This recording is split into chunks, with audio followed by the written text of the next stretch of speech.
Hello guys, hello Cancer. Welcome dito sa aking channel. Kapalaran 888. Welcome Cancer. Money, career, financial reading tayo ngayong araw na ito for March 2024, Cancer.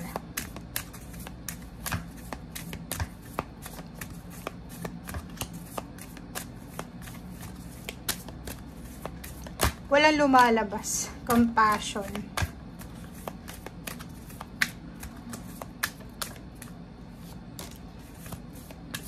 Oh, bakit ganun? Okay, courage. Cancer. Ang nakikita ko sir dito is emosyon yung lumabas sa'yo eh. Diba? Emosyon. Emosyon ang nakikita natin dito instead ng money. Kung makikita mo dito, sinasabi na kinakailangan mo daw na maging malakas, maging confident ka, lakasan mo yung loob mo, kailangan mo ng determinasyon, kailangan mo ng vision, ng inspiration, ng courage, ng confidence, para mahanap mo kung ano talaga ang financial freedom na hinahanap mo sa buhay. Compassion, nakikita ko sir dito na naaawa ka siguro sa sarili mo, dahil sa kinalalagyan mo sa ngayon, or pwedeng naaawa ka sa pamilya mo na nagsasuffer sila sa financial. So, posibleng ngayong Marso is makapag-desisyon ka na hanapin kung saan yung financial freedom na deserve mo. Parang ganun ang nakikita natin. Comment down below if resonated ka.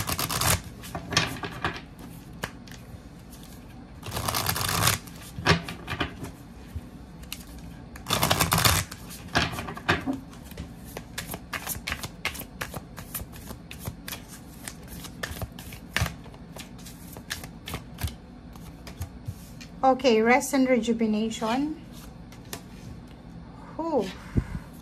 Nakakaloka, Cancer. Sabi ko na eh. Okay, Cancer. Kung makikita mo dito, meron kang 2 cards. And then dito, 2 cards din. Ang nakikita ko sir dito, pwedeng ikaw ay nakakaranas ng deception. Pwedeng ikaw ay naloko or niloloko sa usaping pera. Diba? So, mag-iingat ka. Kasi pwede yun. Pwede kang niloloko sa usaping pera. Or pwedeng ikaw ay naloko, na scam. Or pwedeng sa trabahong ginagawa mo ay niloloko yung bayad. Diba? Hindi nila binibigay yung tamang bayad para sa'yo. Meron ka ditong rejection. Rejection and financial constraints. So, ibig sabihin, posibleng nakaranas ka ng rejection, like nag-apply ka sa mga companies or sa trabaho, palagi ka sigurong rejected or siguro nakaranas ka ng rejection sa mga taong nilapitan mo. And sa kasalukuyan natin ngayon na sitwasyon or sitwasyon mo pala, may financial problems ka, pwedeng may mga problema kayong kinasasangkutan. Siguro kung may savings ka, ubos na yung savings mo or malapit na siyang maubos. Siguro kung may konti kang negosyo, wala ka na sigurong kapital or paubos na din yung kapital mo, parang ganon. Nakikita natin dito na sa sobrang stressful ng situation mo, marami sigurong nangutang sa'yo tapos hindi ka binayaran. Kailangan mong magpahinga. Kailangan mong ipahinga yung isip mo, mag-meditate ka, mag-pray ka, kasi magiging sobrang hina ng loob mo nito after mong ma-realize na sabay-sabay yung mga problema, diba? Like for example, wala ka nang pera, niloko ka pa sa usaping pera. Naghahanap ka ng trabaho pero walang tumatanggap, diba? So, instead na mamroblema ka daw ngayong March, kailangan mong mag-relax. Kailangan mong mag-isip. Mag-meditate ka. Lakasan mo yung loob mo.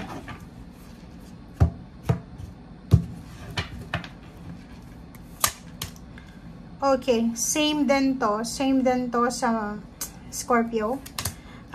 Nakikita natin dito guys na since relationship sa money to, nakikita natin na posibleng isang decision making ang gagawin mo.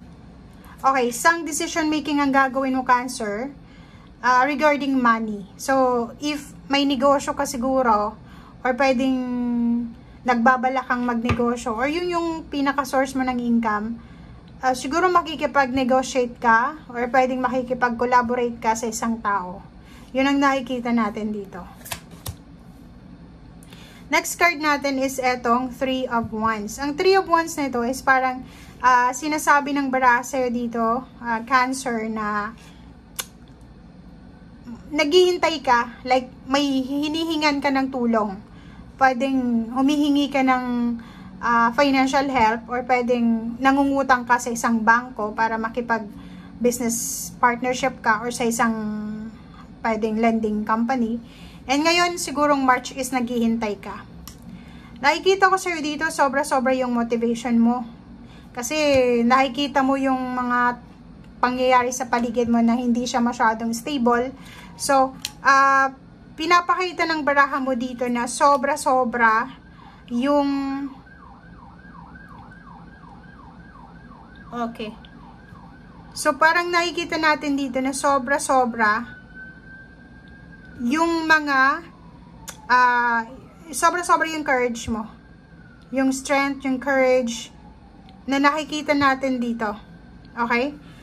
Sorry, nawala ako dahil sa ambulance. Ambulance talaga. Ambulance. Okay, so Cancer, sinasabi ng baraha natin dito na pagod ka na. Pagod ka na sa paghahanap ng pera. Pagod ka ng mahawakan, hanapin, etong financial success na to. 'Di ba? Parang nakikita ko share dito, wala kang ginagawa sa buhay mo kundi magtrabaho ng magtrabaho. Wala kang ginagawa sa araw-araw, kundi hanapin ang perang ito. Okay? So, nakikita ko sir dito, pagod ka na sa paghihintay sa perang yan. And, kahit pagod ka na, nandito yung Ace of Wands. Sinasabi ng barahan na kailangan mong lakasan ang loob mo. Kahit na sabihin natin na pagod ka na, huwag kang susuko. Kasi may death card dito na pwede kang sumuko. Huwag kang susuko sa kung ano man itong pinaglalaban mo. And Empress card, sinasabi na yun, kailangan natin na ipagpatuloy, kailangan natin na magkaroon ng new inspiration. Diba? Kasi ang Empress na yan is parang new inspirations para sa abundance and prosperity. And kailangan nating hanapin natin kung saan tayo pwede makakuha ng courage, ng suporta, parang ganun. Okay, so Ace of Pentacles, may iba sa inyo ditong naghahanap ng bagong trabaho.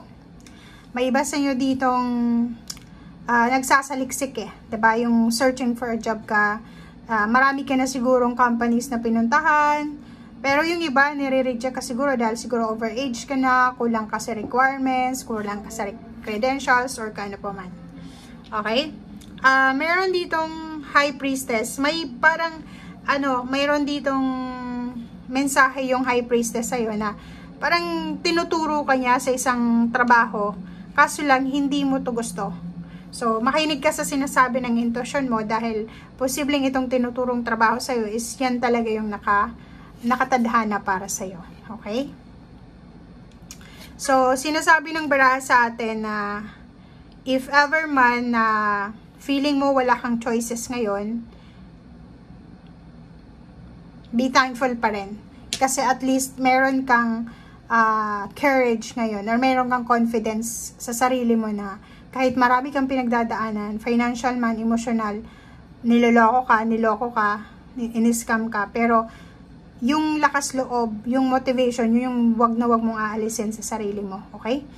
Sa trabaho din, mag-focus ka. If ever may trabaho ka sa ngayon, Cancer, be grateful. Maging grateful ka, magpasalamat ka. Kasi ang iba sa inyo dyan, walang trabaho talaga. Ang iba sa inyo, hindi makakuha ng trabaho dahil overage na, or dahil kulang sa requirements, kulang sa tawag dito, sa connection, or ano pa man. So, nakikita mo dito, if may trabaho ka, pag-igihan mo yung trabaho mo. Huwag kang absent ng absent. Ibigay mo yung 100% mo. Kasi dito sinasabi ng barahan na kailangan mong Kailangan na willing kang makipaglaban para sa pangarap mo. Kailangan na handa ka na ilaban kung ano itong pangarap mo. Kailangan na willing ka na sabayan sa mga taong ito na gusto din makuha itong same na dream mo.